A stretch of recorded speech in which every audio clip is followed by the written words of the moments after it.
ಆ ಒಂದು ನಿಟ್ಟಿನಲ್ಲಿ ಕೂಡ ಸರ್ಕಾರ ಚಿಂತನೆ ಮಾಡ್ತಾ ಇದೆ. ಇದು ಒಂದು ಸಾಂಕೇತಿಕವಾಗಿ ಇವತ್ತಿದೊಂದು ಪೂಜೆಯನ್ನು ಮಾಡಿದ್ದೀವಿ. ಇನ್ನೂ ಭಾಳ ಕಂಪೌಂಡ್ ಆಗಬೇಕು, ಇಲ್ಲಿ ಇನ್ನೂ ಅನೇಕ ಸೌಕರ್ಯಗಳು ಆಗಬೇಕಾಗಿದೆ.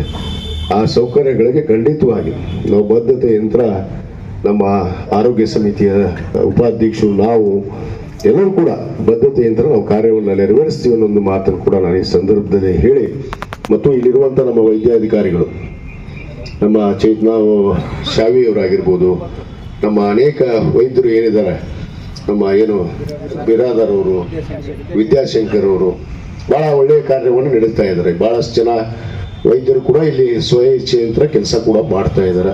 ಮತ್ತು ಇನ್ನೂ ಕೆಲವಷ್ಟು ವೈದ್ಯರ ಅವಶ್ಯಕತೆ ಇದೆ, ಆ ವೈದ್ಯರನ್ನು ಕೂಡ ಇಲ್ಲಿ ಕೊಡುವಂಥ ವ್ಯವಸ್ಥೆ ಮಾಡಿದ್ದೀವಿ. ಬರೋ ದಿನಗಳಲ್ಲಿ ಆ ವೈದ್ಯರು ಕೂಡ ಬರ್ತಾರೆ.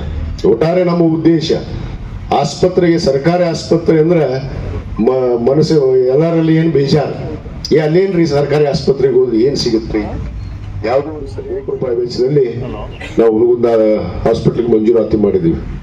ನನಗೆ ದುರಾದೃಷ್ಟ ಅಂದ್ರೆ 5 ವರ್ಷಗಳ ಕಾಲ ಹಿಂದಿನ ಒಂದು ಅವಧಿಯಲ್ಲಿ ಬ್ಲಡ್ ಬ್ಯಾಂಕ್ ಪರ್ಮಿಷನ್ ರಿನ್ಯೂವಲ್ ಮಾಡಿಸಿದ್ದಿಲ್ಲ ನಮ್ಮ ಹುನಗುಂದ ಆಸ್ಪತ್ರೆಗೆ. ಯಾಕ್ರಿ ಅಂಗಡಿ ಅವರ 5 ವರ್ಷ ಬ್ಲಡ್ ಬ್ಯಾಂಕ್ ನಾನು ತಂದಿದ್ದು, ICU ಮಾಡಿದ್ದು ನಾನು. ಅಲ್ಲಿ ಮಹಿಳಾ ಒಂದು ಠಾಣೆ ಕೂಡ ಪ್ರಾರಂಭ ಮಾಡಿದ್ವಿ ಮಹಿಳೆಯರ ಸುರಕ್ಷತೆಗಾಗಿ. ಇದು ಹಿಂದಿನ ಅವಧಿಯಲ್ಲಿ ನಾನು ಮಾಡಿದ್ದು.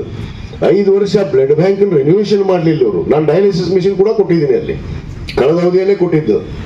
ಒಂದು ಆಸ್ಪತ್ರೆ 100 ಹಾಸಿಗೆ ಆಸ್ಪತ್ರೆಗೆ ಡಯಾಲಿಸಿಸ್ ಸ್ಯಾಂಕ್ಷನ್ ಆಗಿದೆ, ICU ಇದೆ.